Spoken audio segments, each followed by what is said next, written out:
Imagine this. I give you $10 and ask you to set up an online account for me. You take that $10, go to your buddy who's good with computers, and pay him to create the account. Your buddy finishes the work, comes back to me, hands me the login details, and gives me my $10 back. Then I give that same $10 to you again for another job. And we all report this as income. Sounds insane, right? Like we're just passing the same money around in a circle. Nobody's actually making anything. Nobody's actually earning anything. It's just the same bills moving from hand to hand. But here's what happens next. After doing this circle a few times, other people start watching. They see money changing hands. They see revenue being reported.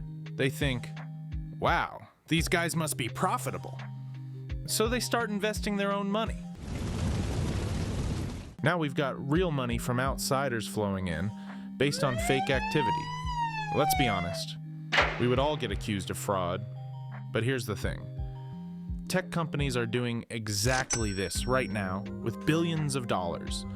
They're calling it investment and revenue. And regular people like you, are being told this is the future of the economy. Before I show you exactly how they're pulling this off, you need to know this has happened before, and it always ends the same way. Every major economic bubble follows a pattern, and each time, regular people pay the price. New technology promises to change everything. The internet was going to revolutionize every business overnight. Companies with zero revenue were valued at billions.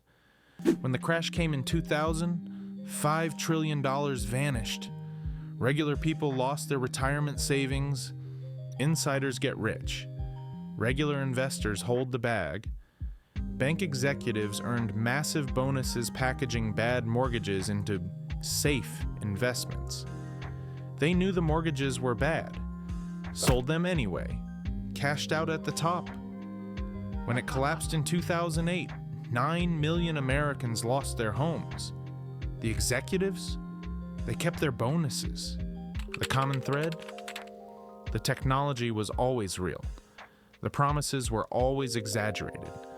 And regular people always believed it was different this time.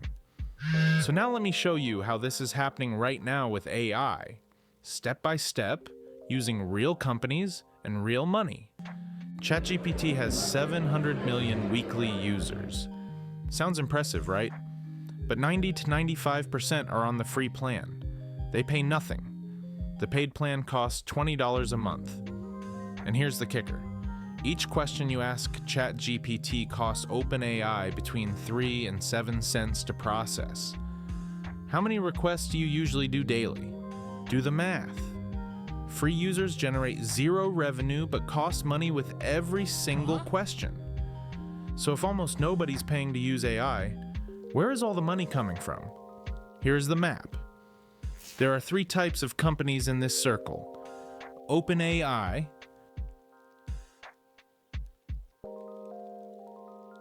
Microsoft, Oracle, Amazon own data centers and cloud computing. Nvidia make the computer chips. Now watch the same money go round and round.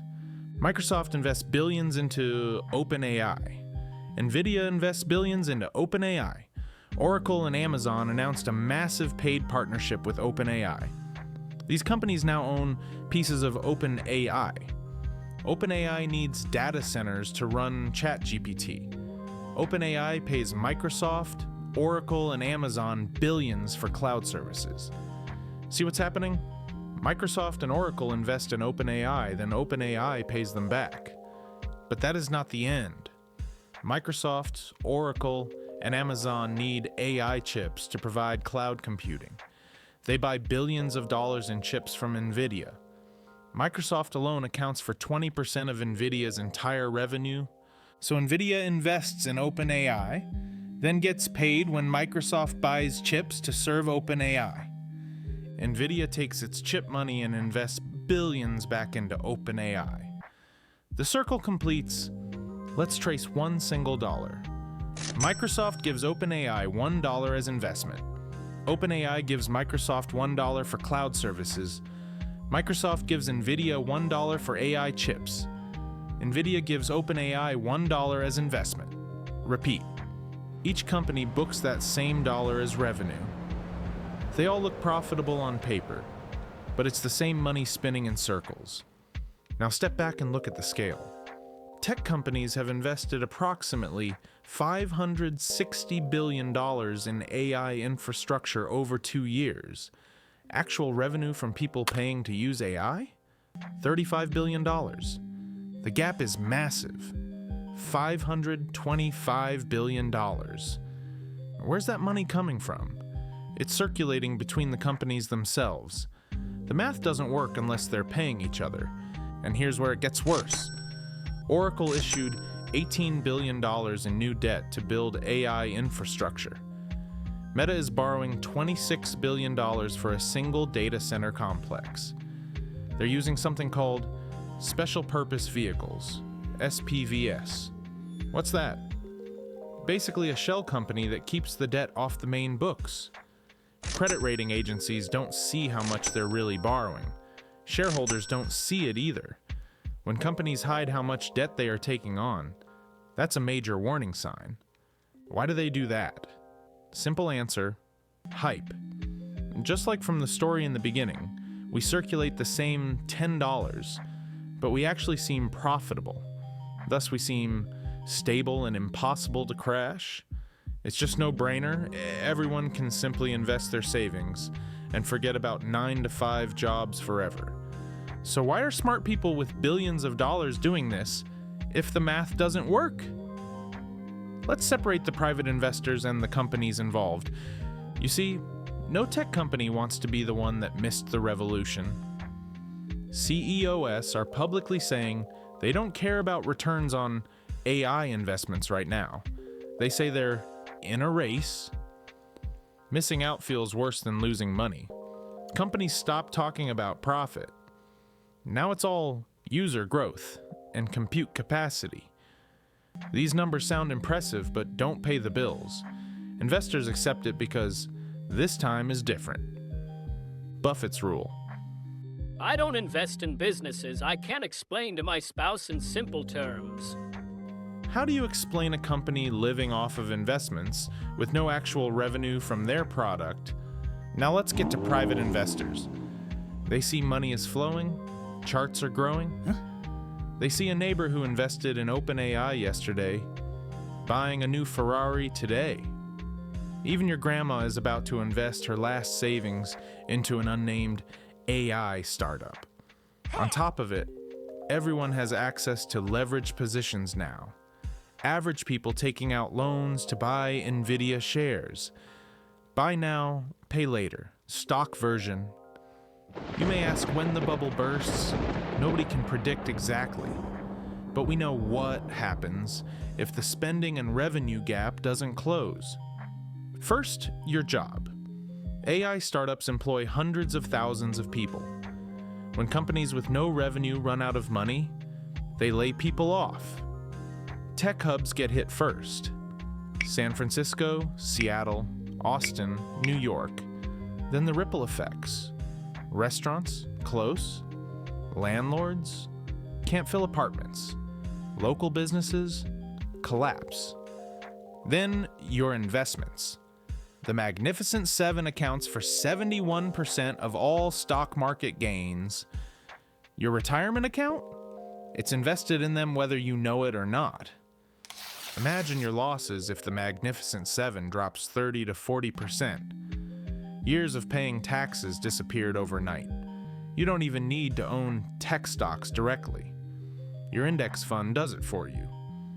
What about the economic system of the United States? AI spending is now 1.1% of total US economic growth.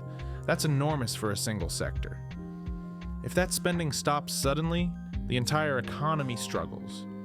When something this big and this inflated becomes a major part of the economic system, its collapse doesn't stay contained. We're not talking about a correction. We're possibly talking about a recession, maybe even a depression. And after the dust settles, We'll be left with massive data centers and infrastructure that nobody needs, creating ecological waste problems that last for decades. Will there be survivors? Guaranteed. A few companies with real revenue will make it. Probably Microsoft, Amazon, Google. They have other profitable businesses to fall back on. Your neighbor? Probably will sell the Ferrari to have something to eat. Don't get me wrong. Technology itself won't die. AI will survive like the internet survived the dot-com crash. But at what cost? How many jobs lost? How many retirement accounts wiped out? How many years of economic damage? So here's the bottom line. Tech companies are faking their revenues, creating a big, bad bubble to simulate the growth of the entire sector. This is the race with a clear dead end, but tech giants still push it to the limits. When someone tells you AI is revolutionary, don't argue with them. Just ask one question. Who's paying for it? Not who's investing in it. Who's actually paying to use it? And who profits out of your investment? If you want more videos breaking down what's really happening in tech and finance, subscribe. We cut through the hype and show you the numbers. See you next time.